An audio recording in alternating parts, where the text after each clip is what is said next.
രാത്രി എന്നെ വിളിച്ച് ഇപ്പൊ അവൻ എന്നെ കൊല്ലുന്നാണ്.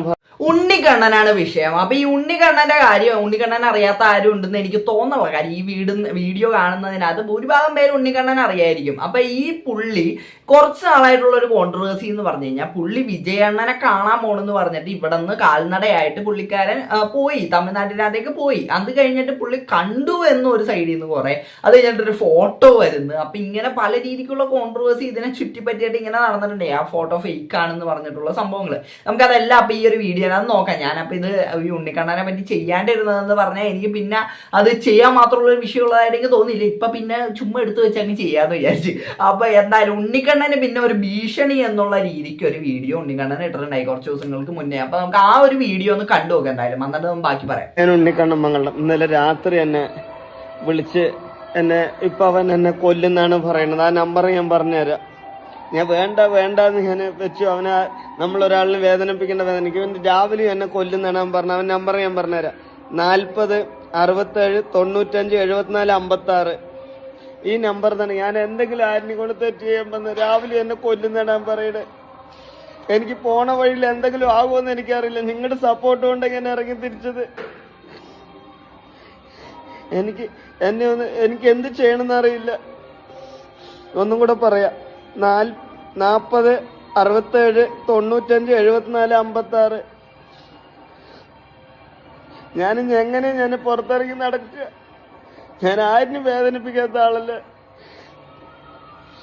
എനിക്ക് ആ വീഡിയോ കണ്ടപ്പോൾ എനിക്ക് ശരിക്കും സങ്കടം വന്നിട്ട്, അതായത് പുള്ളിയുടെ ആ പറയുന്നതിനകത്ത് തന്നെയുണ്ട് പുള്ളി എത്രത്തോളം ഇന്നസെന്റ് ആയിട്ടുള്ള ഒരു മനുഷ്യനാണെന്ന്. അപ്പൊ അങ്ങനെയുള്ള ഒരാളോടൊക്കെ ഇങ്ങനെ ഈ കുറെ തലയ്ക്ക് വെളിവില്ലാത്ത കുറെ എണ്ണങ്ങളുണ്ട്. ഇതുങ്ങളുടെ പണി എന്ന് പറഞ്ഞാൽ ആരെങ്കിലും എന്തെങ്കിലുമൊക്കെ ചെയ്യണാകുമ്പോഴത്തേക്കും അതിന്റെ അടിയിൽ വന്നിട്ട് ഈ നിന്നെ ഞാൻ അത് ചെയ്യും മറ്റത് ചെയ്യും മറിച്ച് ചെയ്യും എന്ന് പറഞ്ഞിട്ട് ചുമ്മാ അങ്ങോട്ട് പറയും. അപ്പൊ ഈ ഉണ്ണിക്കണ്ണനെ പോലത്തെ ആൾക്കാരൊക്കെ ആണെങ്കിൽ ഇതിനെപ്പറ്റി വലിയ ധാരണയൊന്നും ഇല്ലാത്ത ആൾക്കാർ എന്ത് വിചാരിക്കും, ഇവൻ ചിലപ്പോൾ ചെയ്തു കളയും എന്നൊക്കെ അങ്ങ് വിചാരിക്കും. ഇത് പ്രത്യേകിച്ച് ഒരു പണിയില്ലാണ്ട് വീട്ടിൽ കുത്തിരുന്നിട്ട് പറയണതാണ് ഇതൊക്കെ. അപ്പൊ ഇതിങ്ങനെ പറഞ്ഞിട്ടിരിക്കുമ്പോഴത്തേക്ക് അതിന് നമ്മൾ അതിന്റെ സെൻസിനകത്ത് അങ്ങ് വിട്ടാൽ മതി. പക്ഷേ ഇത് ചിലർക്ക് കയറി അങ്ങ് ഇമോഷണലി അങ്ങ് കൊള്ളു. ഇപ്പൊ ഉണ്ണിക്കണ്ണന്റെ കേസ് എടുത്താലും പുള്ളിക്ക് അതങ്ങ് കൊണ്ട്, അപ്പൊ പുള്ളിയാണ് അങ്ങനെ എടുത്തൊരു വീഡിയോ ആയിട്ടാണ് എനിക്ക് തോന്നിയത്. അപ്പൊ എന്തായാലും ഇതേപോലെ പറയണവന്മാർ അവിടെ കിടന്ന് പറഞ്ഞിട്ട് തന്നെ ഇരിക്കും. ഇപ്പൊ ഈ ഉണ്ണിക്കണ്ണൻ എന്ന് പറഞ്ഞ ആളെ എനിക്ക് ആദ്യം ഞാൻ പറയാം, എനിക്ക് ഈ പുള്ളിന് ഇഷ്ടമല്ലായിരുന്നു. കാര്യം പുള്ളി എന്താണ് ഈ കിടന്ന് കാണിക്കണത്, ഈ വിജയുടെ ഫോട്ടോയും തൂക്കിയിട്ടിട്ട് ഇങ്ങനെ കിടന്ന് നടക്കണമെന്നൊക്കെ പറഞ്ഞപ്പോഴത്തേക്ക് എനിക്ക് ആദ്യം ഇങ്ങനെ വലിയ ഇതൊന്നും തോന്നിയിട്ടുണ്ടായില്ല പുള്ളിനോട്. പിന്നെ ഞാൻ ആലോചിച്ച് നോക്കിയപ്പോഴത്തേക്കാണ്, അതായത് പുള്ളിയുടെ ഒരു ആഗ്രഹമാണ് അത്. ഇപ്പൊ ഈ വിജയ് അണ്ണനെ കാണണമെന്നുള്ളത് പുള്ളിയുടെ ഒരു ആഗ്രഹമാണ്.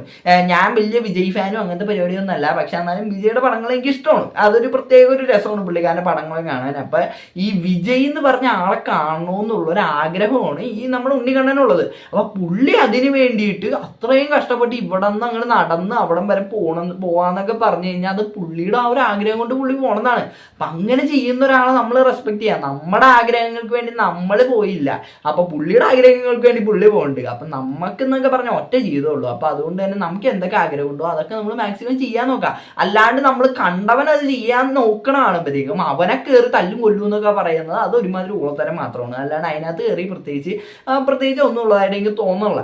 പിന്നെ ഈ ഉണ്ണിക്കണ്ണന്റെ ഒരു ഫോട്ടോ വന്നിട്ടുണ്ടായി കുറച്ച് ദിവസങ്ങൾക്ക് മുന്നേ. അപ്പൊ ആ ഒരു ഫോട്ടോ ഞാൻ അവിടെ സൈഡിനകത്ത് കൊടുക്കാം. അപ്പൊ ഈ ഫോട്ടോ എന്ന് പറഞ്ഞു കഴിഞ്ഞാൽ മെയിനായിട്ട് ഈ ഫോട്ടോ കണ്ടപ്പോഴത്തേക്ക് എല്ലാവരും വിചാരിച്ച് ഈ ഉണ്ണിക്കണ്ണൻ വിജയിനെ കണ്ടു എന്നുള്ള രീതിക്കാണ് ആ ഒരു സംഭവം കിടന്ന് കറങ്ങിയത്.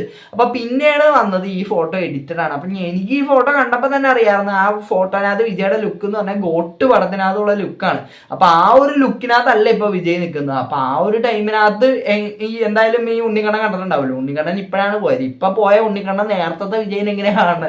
അപ്പൊ ആ ഒരു സംഭവം അറിയായിരുന്നു. അതേപോലെ തന്നെ ഈ ഫോട്ടോ അവിടെ നിന്ന് വന്നതെന്ന് വെച്ച് കഴിഞ്ഞാൽ നമ്മുടെ ഇന്റർലെക്സ് പോഡ്കാസ്റ്റിന്റെ ടീം ഓൾഡ് സ്കൂൾ ബോയ്സിനകത്ത് ഈ ഉണ്ണിക്കണ്ണൻ വന്നിട്ടുണ്ടേ. അപ്പൊ ആ ഒരു ടൈമിനകത്ത് അവർ ഗിഫ്റ്റ് കൊടുത്ത ഒരു ഫോട്ടോയാണിത്.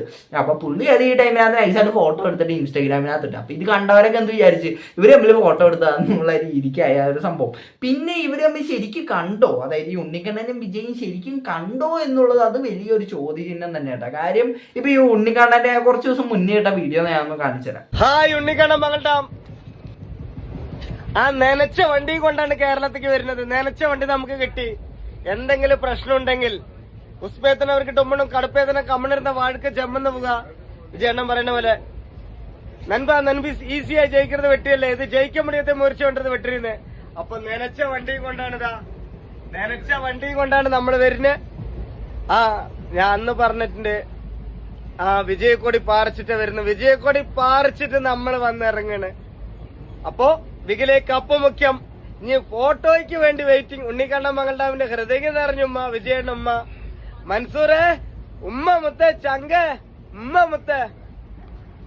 ഓക്കെ, അപ്പൊ ഈ പറയണതിനകത്ത് പുള്ളി നനച്ച വണ്ടി കിട്ടി എന്നുള്ള രീതിയൊക്കെയാണ് പുള്ളി പറയുന്നത്. അല്ലാണ്ട് പുള്ളി എവിടെയും പറയുന്നില്ല ഞാൻ വിജയിനെ കണ്ടു എന്ന് പറയുന്നില്ല. ഇനി ഫോട്ടോയ്ക്ക് വേണ്ടി വെയിറ്റിംഗ്.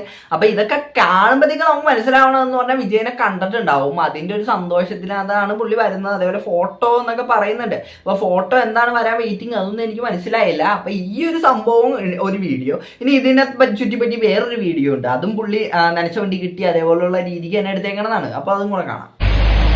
ഞാൻ ഉണ്ണിക്കണ്ണൻ മംഗൾഡാം. നനച്ച വണ്ടി നമുക്ക് കിട്ടാൻ പോവാണ്. ഇത് അവിടെ നിന്ന് വിളി വന്നതാ അന്നെ. ഇതാണ് കാറ്. മക്കളെ, നനച്ച വണ്ടി നമുക്ക് കിട്ടി. വിജയണ്ണൻ വിളിച്ചു. I am waiting. ഉണ്ണിക്കണ്ണൻ മംഗളുടെ അമ്മ. നനച്ച വണ്ടി നമുക്ക് കിട്ടി. നനച്ച വണ്ടിന്റെ അണ്ണനാണ്. എല്ലാവരും സപ്പോർട്ട് ചെയ്യാം. വിജിലെ കപ്പ് മുഖ്യം. ചോറും തൊലിക്കുന്ന ഓലപ്പെരക്ക് കീഴെ ചുമരും ശരീരക്ക് അളുകരുതുക്കല്ല വാൾക്ക്. ഒരു നേരത്തെ സാപ്പിടുമ്പോ ഊറുകായ അറുക്കല, ഉപ്പിലിട്ട മാങ്ക അറുക്കല, താജ് ഹോട്ടലിൽ സാപ്പിടുന്ന ആശപ്പെടണം. നനച്ച വണ്ടി കിട്ടി ഉമ്മ. നമ്മളെ സ്വന്തം ഇളയ തലവതി വിജയ അണ്ണനെ കാണാൻ പോയി ലക്ഷ്യത്തെത്തിയിരിക്കുകയാണ്. ഇതമ്മ വിജയണ്ണൻ തന്നെ അപ്പളനെ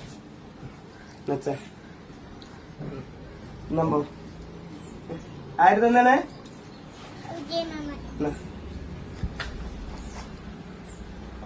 ഒരു ഘട്ടം നിൽക്കേ. ഓക്കെ, അപ്പൊ പുള്ളിക്ക് നനച്ച വണ്ടി കിട്ടി. അതായത് വിജയ് വണ്ടി വിട്ടു എന്നുള്ള രീതിക്കൊക്കെയാണ് പുള്ളി പറയുന്നത്. അപ്പൊ ഈ ഒരു സംഭവത്തിനകത്ത് ഈ എവിടെയും ഇവരുള്ള ഫോട്ടോയോ ഒന്നും ഒറിജിനൽ ആയിട്ടുള്ള ഫോട്ടോയും കാര്യങ്ങളൊന്നും കണ്ടില്ല. എല്ലാം ഇതേപോലെ എഡിറ്റഡ് ആയിട്ടുള്ള പരിപാടിയും കാര്യങ്ങളൊക്കെയാണ്. അപ്പൊ ഈ വിജയിനെ കണ്ടോ ഇല്ലയോ എന്നുള്ളത് ഇപ്പോഴും എനിക്കും അതൊരു ഉത്തരം കിട്ടാത്തൊരു ചോദ്യം തന്നെയായിട്ടാണ് തോന്നുന്നത്. പുള്ളി എവിടെയും ക്ലിയർ ആയിട്ട് പറയുന്നില്ല. പുള്ളി എല്ലാം ഈ ഒരു നനച്ച വണ്ടി വെച്ച് കണക്ട് ചെയ്തിട്ടാണ് പുള്ളിക്കാരൻ പറയുന്നത്. അപ്പൊ ഇതിനെപ്പറ്റി ഒരു ക്ലാരിറ്റി അറിയാവുന്ന ആരെങ്കിലും ഉണ്ടെങ്കിൽ ഇടയ്ക്ക് ഒന്ന് ആക്കാൻ കൊടുക്കുന്നുണ്ട്. ക്ലാരിറ്റി അറിയാവുന്ന ആരെങ്കിലും ഉണ്ടെങ്കിൽ ഇതിനെ പറ്റിയിട്ടൊന്ന് താഴെ കമന്റ് ഇടാം. അതായത് ഇവർ എങ്ങനെയാണ് ശരിക്കും കണ്ടോ, അതായത് നമുക്ക് ഇതൊക്കെ കണ്ടിട്ടുള്ള അറിവേ ഉള്ളൂ. അപ്പൊ അത് വെച്ചിട്ടാണ് നമ്മൾ ഈ പറയുന്നത്. അപ്പൊ എന്തായാലും ഈ ഉണ്ണിക്കണ്ണനെ കുറ്റം പറയുന്നവര് അവര് അവിടെ കിടന്ന് പറഞ്ഞിട്ട് തന്നെ ഇരിക്കുള്ളൂ. പുള്ളിയുടെ ഒരു ആഗ്രഹം അതിപ്പോ നമുക്ക് അതൊക്കെ ഒരു വലിയ കാര്യമൊന്നും ആയിരിക്കില്ല. അതായത് ഇപ്പൊ ഒരു നടനെ കാണാന്ന് പറഞ്ഞാൽ എനിക്കൊന്നും വലിയൊരു കാര്യമൊന്നുമല്ല. ഒരു നടനെ കാണാന്ന് പറഞ്ഞാൽ ഒരു നടനെ കണ്ടോണ്ട് നമുക്ക് എന്താണ് ഗുണം? നമുക്ക് വല്ല ഗുണം ഉണ്ടാവുന്ന കാര്യമാണെങ്കിൽ നമുക്ക് പിന്നെയും പറയാം. അല്ലാണ്ട് ഇപ്പൊ ഏതെങ്കിലും ഒരു സിനിമാ നടന്റെ കൂടെ പോയിട്ടൊരു ഫോട്ടോ എടുത്തെന്ന് പറഞ്ഞാൽ എനിക്കതിനകത്തൊന്നും ഞാനതൊരു മാറ്റർ ചെയ്യാത്തൊരു കാര്യമാണത്. പക്ഷെ പുള്ളിക്ക് അങ്ങനെയല്ല. പുള്ളിക്ക് ഇപ്പൊ വിജയുടെ കൂടെ ഒരു ഫോട്ടോ എടുക്കാന്നുള്ളതായിരിക്കാം പുള്ളിയുടെ ജീവിതത്തിനകത്ത് പുള്ളിക്ക് ഏറ്റവും ആഗ്രഹമുള്ള കാര്യം. അത് പുള്ളി ചെയ്യുന്നു. അത് ചെയ്യുന്നതിനകത്ത് നമ്മൾ എന്തിനാണ് പുള്ളിനെ വെറുതെ ഡിമോട്ടിവേറ്റ് ചെയ്യുന്നത്? പുള്ളിയുടെ ഇഷ്ടത്തിന് അത് പുള്ളി എന്താണെന്ന് വെച്ചാൽ ചെയ്യട്ടെ. എനിക്ക് അത്രയാണ് ഇതിനകത്ത് പറയാനുള്ളത്. അപ്പൊ എന്താണ് ഇതിനെപ്പറ്റി നിങ്ങൾക്ക് പറയാനുള്ളത് എല്ലാം വീഡിയോയുടെ കമന്റ് ആണ്. വീഡിയോ ഇഷ്ടപ്പെട്ടല്ലേ സബ്സ്ക്രൈബ് ചെയ്യുക. അപ്പോൾ അടുത്തൊരു വീഡിയോ കാണുന്നതായിരിക്കും.